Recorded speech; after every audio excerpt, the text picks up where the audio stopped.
مگر انہوں نے اس واقعے کی کبھی اعلانیہ تردید نہیں کی، بلکہ معروف صحافی انصار عباسی نے چند برس قبل ایک کالم بھی لکھا ہے۔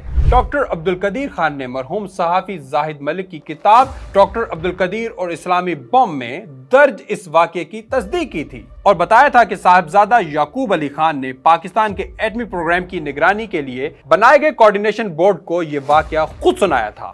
بورڈ میٹنگ میں عبدالقدیر خان، AGN قاضی، آغا شاہی اور غلام اسحاق خان موجود تھے۔ ڈاکٹر عبدالقدیر نے بتایا کہ جو انکشاف صاحبزادہ یعقوب خان نے کیا وہ بورڈ میٹنگ کے منٹس میں بھی ریکارڈ کیا گیا تھا۔ دوسری طرف خود ڈاکٹر عبدالسلام بھی اس کے بعد کئی برس تک زندہ رہے، مگر انہوں نے ان الزامات کی کبھی تردید کی ضرورت تک محسوس نہیں کی، نہ کبھی پاکستان کے ایٹم بم بنانے کے حق میں کبھی کوئی بیان دیا، بلکہ ان کے مریدین و حامی جن میں پرویز ہود، انجہانی آسما جہانگیر اور اسی قسم کے لوگ شامل ہیں، اور وہ ہمیشہ پاکستان کے ایٹم بم کے مخالف رہے ہیں، اور 1998 میں ایٹمی بم دھماکوں کے بعد انہوں نے ڈاکٹر عبدالقدیر خان کی علامتی قبر بنا کر اس پر جوتے برسائے تھے۔ خیر، ہم دوبارہ عبدالسلام کی طرف آتے ہیں۔ ان پر نہ صرف پاکستان کے ایٹمی پروگرامز کی مخالفت اور اس کے خلاف سازشوں کا الزام ہے، بلکہ وہ آئین پاکستان کے تو کھلم کھلا مخالف تھے۔ 1974 میں پاکستان کے آئین میں قادیانیوں کو غیر مسلم قرار دیا گیا، مگر عبدالسلام قادیانی ہونے کے باوجود خود کو غیر آئینی طور پر مسلمان قرار دیتے رہے اور اسی جعلی دعوے کے ذریعے مسلم ممالک کی سائنس فاؤنڈیشن کے سربراہ بن گئے اور کروڑوں ڈالر کا فنڈ حاصل کیا، جس کا کوئی ریکارڈ نہیں ملتا کہ وہ کہاں خرچ کی گئی۔ بہرحال 21 نومبر 1996 کو ڈاکٹر عبدالسلام کا لندن میں انتقال ہو گیا۔ ممتاز سائنسدان اور پاکستان کے واحد نوبل انعام یافتہ پروفیسر ڈاکٹر عبدالسلام انتقال کر گئے ہیں۔ ان کی خواہش پر ان کی میت پاکستان لائی گئی اور چناب نگر میں بہشتی قبرستان میں تدفین ہوئی۔ اس قبرستان میں دفن ہونے کے لیے لازمی ہوتا ہے کہ مرنے والا اپنی جائیداد کا کم از کم 20% قادیانی جماعت کے نام کر جائے۔ عبدالسلام کو تو یہاں جگہ ملنی ہی تھی، کیونکہ وہ اپنی زندگی میں بھی اپنی دولت کا بڑا حصہ قادیانی کاز کے لیے خرچ کرتے تھے۔ ان کے مرنے کے بعد بھی ایک شرپسندی کی گئی کہ قبر پر انگریزی میں فرسٹ مسلم سائنٹسٹ لکھ کر پاکستان کے آئین و قانون کا مذاق اڑایا گیا۔ مسلمانوں کے اعتراض کے بعد مسلم لفظ کو مٹا دیا گیا، مگر قادیانی دنیا بھر میں یہ تصویر دکھا کر پاکستان پر لعن طعن کرتے ہیں کہ یہاں نوبل انعام یافتہ سائنسدان کے ساتھ کیا سلوک کیا جاتا ہے۔ حالانکہ دیکھا جائے تو ایوب خان سے لے کر آج تک ہر حکومت ڈاکٹر عبدالسلام کو ان کے متنازع کردار کے باوجود عزت و احترام سے نوازتی رہی ہے۔ ڈاکٹر عبدالسلام پاکستان میں ہمیشہ کلیدی عہدوں پر فائز رہے ہیں۔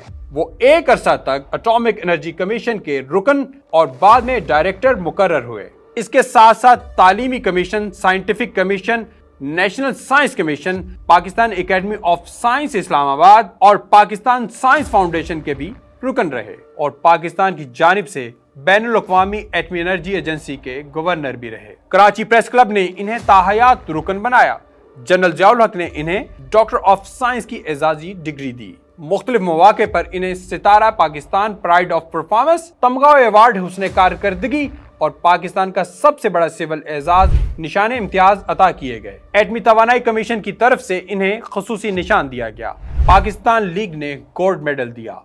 ان کی وفات پر گورنمنٹ کالج لاہور نے اپنی تاریخی لائبریری کا نام ڈاکٹر عبدالسلام رکھا۔ جنگ میں ڈاکٹر عبدالسلام کی جائے پیدائش کو قومی یادگار کے طور پر محفوظ رکھنے کے لیے لاکھوں روپے خرچ کیے گئے۔ ان کی 70ویں سالگرہ حکومتی سرپرستی میں منائی گئی۔ پنجاب یونیورسٹی لاہور اور اسلام آباد نے انہیں ڈاکٹر آف سائنس کی اعزازی ڈگریاں دیں۔ پنجاب یونیورسٹی گرانٹس کمیشن ہر سال فزکس میں اول آنے والے طالب علم کو ڈاکٹر عبدالسلام ایوارڈ دیتی ہے۔ قائد اعظم یونیورسٹی کے فزکس ڈپارٹمنٹ کا نام عبدالسلام سینٹر آف فزکس رکھا گیا ہے۔ دوسری طرف ڈاکٹر عبدالسلام مسلمانوں کے متعلق کیا خیالات رکھتے ہیں، اس کا چشم کشا انکشاف معروف صحافی خالد متین نے ڈاکٹر عبدالسلام سے متعلق اپنی کتاب غدار پاکستان میں کیا ہے۔ وہ لکھتے ہیں کہ معروف صحافی جناب تنویر کیسر شاہد اپنے دوست کے ساتھ BBC کے لیے انٹرویو کرنے عبدالسلام کے گھر پہنچے۔ دوران انٹرویو انہوں نے ملازم کو کھانا لگانے کے لیے کہا۔ تنویر کیسر پورے انٹرویو کے دوران خاموش تھے۔ عبدالسلام نے ان سے کہا کہ آپ بھی کوئی سوال کریں۔ تنویر کیسر نے کہا کہ آپ وعدہ کریں کہ کسی تفصیل میں گئے بغیر میرے سوالوں کا 2 ٹوک الفاظ ہاں یا نہیں میں جواب دیں گے۔ ڈاکٹر سلام نے وعدہ کیا تو انہوں نے پوچھا کہ چونکہ آپ کا تعلق قادیانی جماعت سے ہے جو نہ صرف حضور نبی کریم کی بحیثیت آخری نبی منکر ہے بلکہ حضور نبی کریم کے بعد آپ لوگ مرزا غلام احمد قادیانی کو نبی اور رسول مانتے ہیں جبکہ مسلمان مرزا قادیانی کی نبوت کا انکار کرتے ہیں۔ آپ بتائیں کہ مدعی نبوت مرزا غلام احمد قادیانی کو نبی نہ ماننے پر آپ مسلمانوں کو کیا سمجھتے ہیں؟ اس پر ڈاکٹر عبدالسلام بغیر کسی توقف کے بولے کہ میں ہر شخص کو کافر سمجھتا ہوں جو مرزا غلام احمد قادیانی کو نبی نہیں مانتا۔ ڈاکٹر عبدالسلام کے اس جواب پر تنویر کیسر شاہد نے کہا کہ انہیں مزید کوئی سوال نہیں کرنا۔ اس موقع پر ڈاکٹر عبدالسلام نے اخلاق سے گری ہوئی ایک عجیب حرکت کی کہ اپنے ملازم کو بلا کر دسترخوان سے کھانا اٹھوا دیا۔ دراصل یہ صرف ڈاکٹر عبدالسلام کا عقیدہ نہیں بلکہ ہر قادیانی کا عقیدہ ہے جس کا اعتراف قادیانیوں کے سربراہ نے قومی اسمبلی میں بھی کیا تھا، کیونکہ مرزا غلام احمد قادیانی نے اپنی کتابوں میں لکھا ہے کہ اس کو نبی نہ ماننے والے بد کردار عورتوں کی اولاد اور کافر ہیں۔ ناظرین، ڈاکٹر عبدالسلام کی زندگی کے ان تمام پہلوؤں سے آگاہی کے بعد آپ خود فیصلہ کر سکتے ہیں کہ انہیں ہیرو مانا جائے یا پھر ملک اور ملت کا غدار۔